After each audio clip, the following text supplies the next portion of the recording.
जय जगन्नाथ पिलामाने आज आम अष्टम श्रेणी साहित्यिका बहिर प्रथम कविता वृक्ष महात्म्य पाठर अभ्यास प्रश्नोत्तर गुड़ी को देखा। यार प्रथम प्रश्न है वृक्ष महात्म्य कवितार कवि किए? उत्तर है वृक्ष महात्म्य कवितार कवि होती अतिबड़ी जगन्नाथ दास।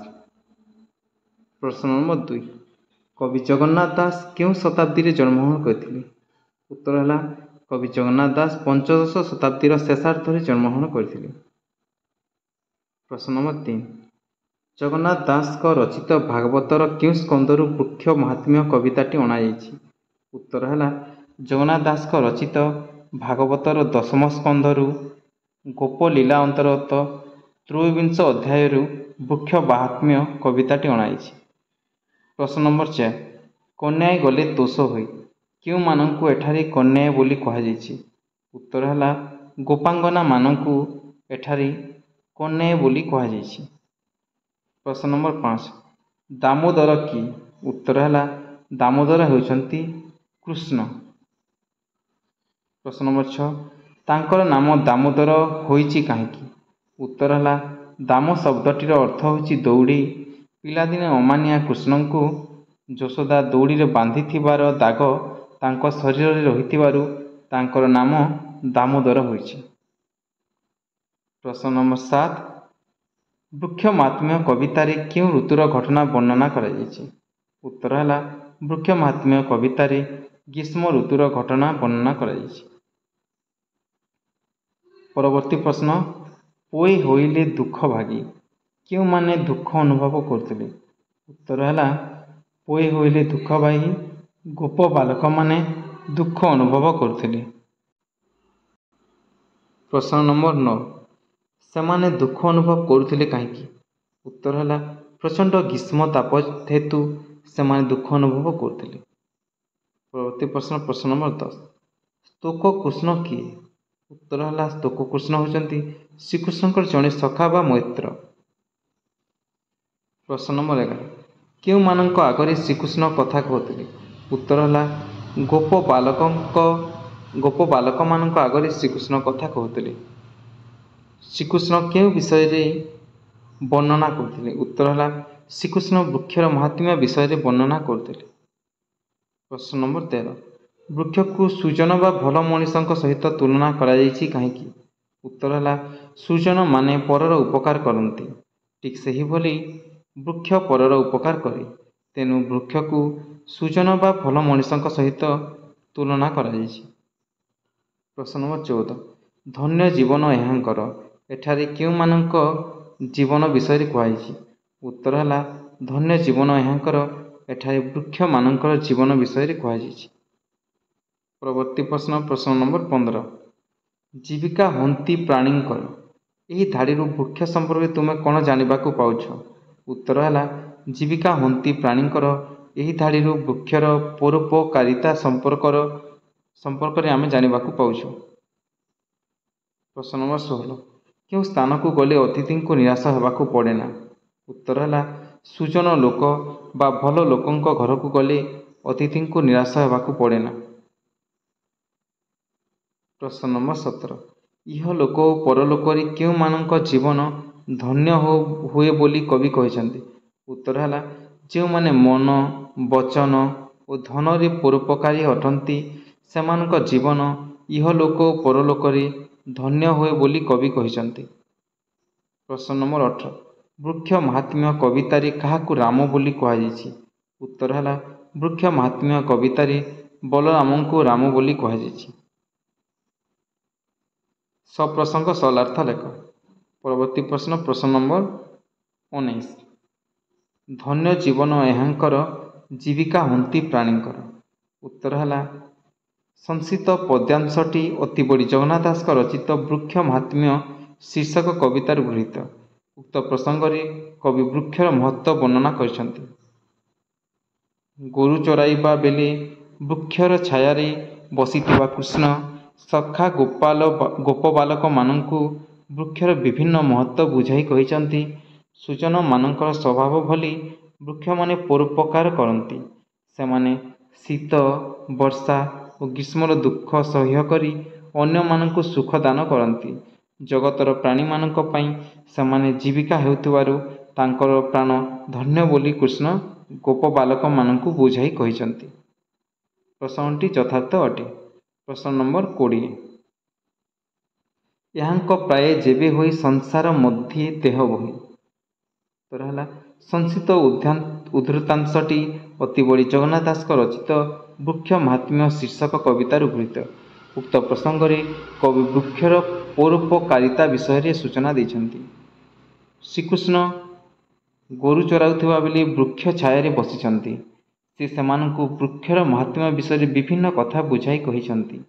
ସୂଜନମାନଙ୍କ ପରୋପକାରିତା ଭଳି ବୃକ୍ଷର ମହତ୍ ଗୁଣ ରହିଛି ବୋଲି ଗୋପବାଲକମାନଙ୍କୁ କୃଷ୍ଣ ଜଣାଇଛନ୍ତି। ସୂଜନମାନଙ୍କ ଗୃହକୁ ଗଲେ ଅତିଥି ଯେଭଳି ନିରାଶ ହୁଅନ୍ତି ନାହିଁ, ଠିକ୍ ସେହିଭଳି ବୃକ୍ଷମାନଙ୍କ ନିକଟକୁ ଗଲେ କେହି କେବେ ନିରାଶ ହୁଅନ୍ତି ନାହିଁ।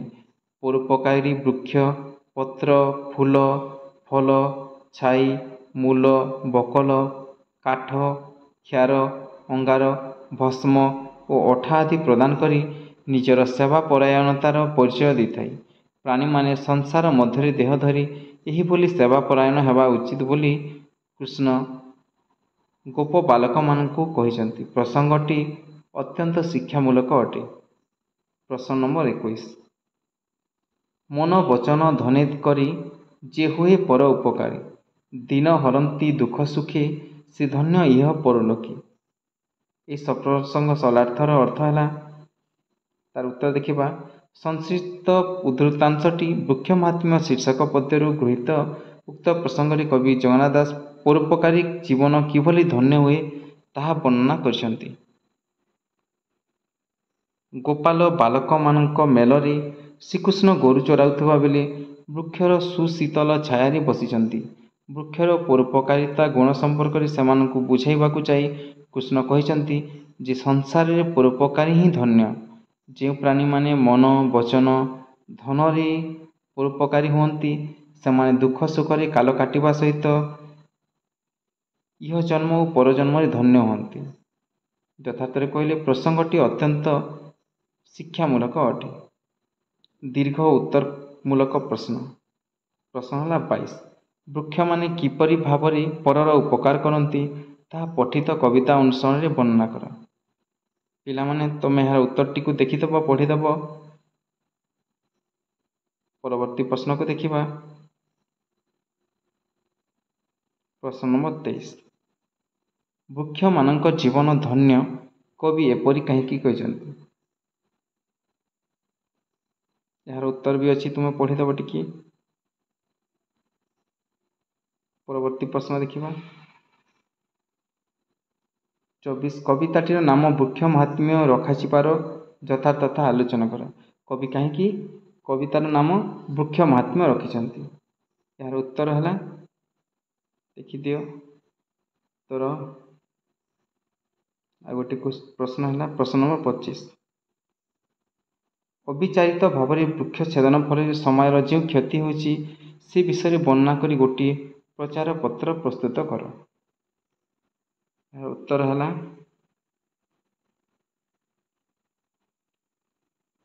ଗୋଟେ ପ୍ରଶ୍ନ ହେଲା ପ୍ରଶ୍ନ ନମ୍ବର 26। ବୃକ୍ଷରୋପଣର ଆବଶ୍ୟକତା ସମ୍ପର୍କରେ ଶ୍ରେଣୀଗୃହରେ ଅଥବା ବିଦ୍ୟାଳୟରେ ହେବାକୁ ଥିବା ଆଲୋଚନା ସଭାରେ ଭାଗ ନେବା ନିମନ୍ତେ ତୁମ ବକ୍ତବ୍ୟର ଏକ ପ୍ରତିଲିପି ପ୍ରସ୍ତୁତ କର। ଉତ୍ତର ଅଛି ଏତେ ପର୍ଯ୍ୟନ୍ତ। ଆଉ ଗୋଟେ ପ୍ରଶ୍ନ ଅଛି ପ୍ରଶ୍ନ ନମ୍ବର 27। ଏହି କବିତାରେ ବୃକ୍ଷର କେତେକ ଉପକାର ବର୍ଣ୍ଣିତ ହୋଇଛି। ଏହା ବ୍ୟତୀତ ଆମେ ବୃକ୍ଷ ଯୋଗୁଁ ଆହୁରି ଅଧିକ କିଛି ଉପକାର ପାଉ। ନିଜ ସହପାଠୀମାନଙ୍କ ସହିତ ଆଲୋଚନା କରି ବୃକ୍ଷରୁ ମିଳୁଥିବା ଅନ୍ୟାନ୍ୟ ଉପକାର ସମ୍ପର୍କରେ ଲେଖ। ଏହାର ଉତ୍ତର ମଧ୍ୟ ଟିକେ ପଢ଼ିଦେବ। ତେବେ ଆମେ ଦେଖିବା ବର୍ତ୍ତମାନ ନିର୍ଦ୍ଦିଷ୍ଟ ଉତ୍ତରମୂଳକ ପ୍ରଶ୍ନୋତ୍ତର। ପ୍ରଶ୍ନ ନମ୍ବର 28। ଦାମ ଏବଂ ଉଦର ଏହି ଦୁଇ ଶବ୍ଦକୁ ସନ୍ଧି କରାଯାଇ ଦାମୋଦର ଶବ୍ଦଟି ଗଠିତ ହୋଇଛି। ଶେଷକୁ ଉଦର ଶବ୍ଦ ଥିବା ଆଉ 3 ବା 4ଟି ଶବ୍ଦ ଲେଖ। ଏମାନଙ୍କ ମଧ୍ୟରୁ କୌଣସି ଶବ୍ଦର ଅର୍ଥ ତୁମକୁ ଜଣା ନଥିଲେ ଅଭିଧାନରୁ ଖୋଜି ବାହାର କରି ଅର୍ଥ ଟିପି ରଖ। ଉଦର ଲାଗିଥିବା କେତୋଟି ଶବ୍ଦ ଦେଖିବ। ଲମ୍ବ ଯୁଗ ଉଦର ଲମ୍ବୋଦର ଲମ୍ବୋଦରର ଅର୍ଥ ହେଲା ଗଣେଶ। ବୃକ ଯୁଗ ଉଦର ବୃକୋଦର ବୃକୋଦରର ଅର୍ଥ ହେଲା ଭୀମ। କୃଷ ଯୁଗ ଉଦର କୃଷୋଦର କୃଷୋଦରର ଅର୍ଥ ହେଲା କ୍ଷୀଣ କଟିଯୁକ୍ତ। ବିଶ୍ୱ ଯୁଗ ଉଦର ବିଶ୍ୱୋଦର ବିଶ୍ୱୋଦରର ଅର୍ଥ ହେଲା ଭଗବାନ।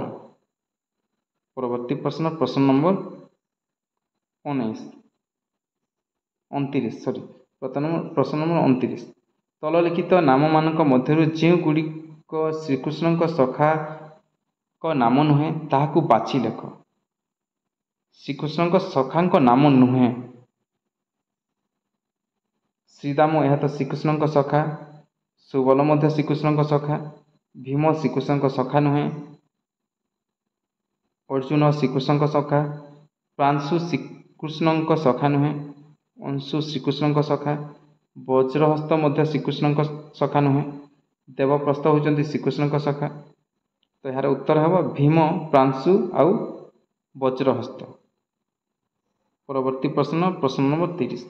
ତଳେ ଦିଆଯାଇଥିବା ଶବ୍ଦଗୁଡ଼ିକର ଅର୍ଥ ସେମାନଙ୍କ ଡାହାଣ ପଟରେ ଥିବା ବନ୍ଧନୀ ମଧ୍ୟରୁ ଠିକ୍ଟି ବାଛି ଲେଖ। ନିଦାଘ ନିଦାଘର ଅର୍ଥ ହେଲା ଗ୍ରୀଷ୍ମ। ଘର୍ମ ଘର୍ମର ଅର୍ଥ ହେଲା ଝାଲ। କାଠ କାଠର ଅର୍ଥ ହେଲା ଦାରୁ ଦାରୁର ଅର୍ଥ ହେଲା କାଠ। ଦାରୁର ଅର୍ଥ ହେଲା କାଠ। ଇହ ଇହର ଅର୍ଥ ହେଲା ଏହି ସ୍ଥାନରେ। ପ୍ରଶ୍ନ ନମ୍ବର 31। ମହତ୍ ଶବ୍ଦରେ ତ ପ୍ରତ୍ୟୟ ଯୋଗ କଲେ ଶବ୍ଦଟି ହୁଏ ମହତ୍ତ୍ୱ। ସେହିପରି ନିମ୍ନଲିଖିତ ଶବ୍ଦମାନଙ୍କରେ ତ ଯୋଗ କରି ନୂତନ ଶବ୍ଦଗୁଡ଼ିକ ଲେଖ। ଯେପରି ହେବ ଗୁରୁରେ ତ ଯୋଗ କଲେ ହେବ ଗୁରୁତ୍ୱ, ବିଶେଷ ବିଶେଷତ୍ୱ, ସତ୍ ସତ୍ତ୍ୱ, କ୍ଷୁଦ୍ର କ୍ଷୁଦ୍ରତ୍ୱ, ଦୂର ଦୂରତ୍ୱ, ସ୍ୱ ହେବ ସତ୍ତ୍ୱ। ବ୍ୟବହାର ଶବ୍ଦଟିର ଗଦ୍ୟ ରୂପ ହେଉଛି ବ୍ୟବହାର। ନିମ୍ନଲିଖିତ ଶବ୍ଦଗୁଡ଼ିକୁ ଗଦ୍ୟରେ କିପରି ଲେଖାଯିବ ତାହା ଦର୍ଶାଅ। ଦିଅନ୍ତି ଦିଅନ୍ତି, ପୁଏ ପୁଅମାନେ, କନ୍ୟାଇ କନ୍ୟାମାନେ, ବୋଲନ୍ତି ବୋଲୁଥାନ୍ତି, ହୁଅନ୍ତି ହୁଅନ୍ତି। ଏହା ଥିଲା ପଦ୍ୟ ରୂପ ଗଦ୍ୟ ରୂପ। ବର୍ତ୍ତମାନ ହେଲା ପ୍ରଶ୍ନ ନମ୍ବର 33। ବନ୍ଧନୀ ମଧ୍ୟରେ ଉପଯୁକ୍ତ ଶବ୍ଦ ବାଛି ଶୂନ୍ୟସ୍ଥାନ ପୂରଣ କର। କହିଲା ମନ ବଚନ ଡ୍ୟାସ୍ କରି ଯେ ହୁଏ ଡ୍ୟାସ୍ ଉପକାରୀ। ମନ ବଚନ ଧନେ କରି ଯେ ହୁଏ ପର ଉପକାରୀ। ଧନେ ଆଉ ଗୋଟେ ହେବ ପର। ଶୀତ ବରଷା ଡ୍ୟାସ୍ ଦୁଃଖ ସହି ଡ୍ୟାସ୍ ଦିଅନ୍ତି ଦୁଃଖ। ଶୀତ ବରଷା ଘର୍ମ ଶୀତ ବର୍ଷା ଘର୍ମ ଦୁଃଖ ସହି